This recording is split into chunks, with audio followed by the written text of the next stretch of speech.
સુરતમાં ગેસની અછત વચ્ચે હવે ગેસ સિલિન્ડરના ચોરીના બનાવો સામે આવી રહ્યા છે।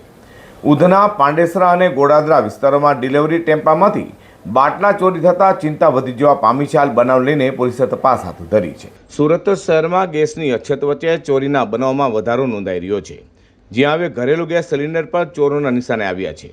ઉધના, પાંડેસરા અને ગોડાદરા વિસ્તારોમાં ગેસ ડિલિવરી દરમિયાન ટેમ્પામાંથી બાટલા ચોરી થયાના બનાવો સામે આવ્યા છે।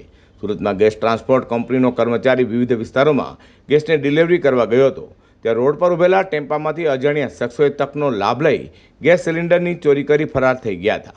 ઉધનાના કૈલાસનગર અને હરિનગર તેમજ પાંડેસરાના શિવાજીનગર વિસ્તારમાં આવી ચોરીની ઘટનાઓ નોંધાઈ છે। આ સતત બનતી ચોરીઓને પગલે ગેસ કર્મચારીઓમાં ભયનો માહોલ સર્જાયો છે। હવે ગેસ સિલિન્ડરને સુરક્ષિત રાખવા માટે તેને સાંકળથી બાંધી રાખવાની નોબત આવી છે। તે સ્થિતિની ગંભીરતા દર્શાવે છે કે પોલીસ દ્વારા समग्र मामले तपास हाथ धरવામાં આવી છે અને આરોપીને ઝડપી પાડવા માટે પ્રયાસો શરૂ કરાયા છે। जी, मेरा नाम धर्मेंद्र भास्कर पाटिल है। मैं सूरत गैस कंपनी से एक डिलीवरी मैन के तरीके से काम करता हूँ। हाल ही में जो अभी युद्ध चल रहा है, उसके कारण अभी लोग बहुत पैनिक हो गए कि उनको बाटला मिलेगा कि नहीं मिलेगा।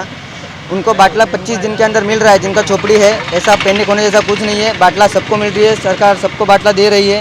बट लोगों की थिंकिंग ऐसी हुई कि हमको बाटला नहीं मिल रहा है, उसी के चक्कर में अब लोगों ने चोरी करना शुरू कर दिया है। अब हमारे बहुत दिनों से हम देख रहे हैं कि हम अकेले सुरक्षित नहीं है, हमारे बाटले चोरी हो रहे हैं। उसकी वजह से हम अभी बाटलों को जंजीर लगा के घूमना पड़ रहा है। हमको जंजीर लगाने के बाद भी हम सेफ नहीं है, हमारा बाटला चोरी हो जाता है। इस स्थिति में हम लोग क्या करें, हमें समझ नहीं आ रहा है। સુરત શહેરમાં ગેસની અછત વચ્ચે હવે ઘરેલું ગેસ સિલિન્ડરની ચોરીના બનાવ બનતા ચકચાર મચી જવા પામી છે।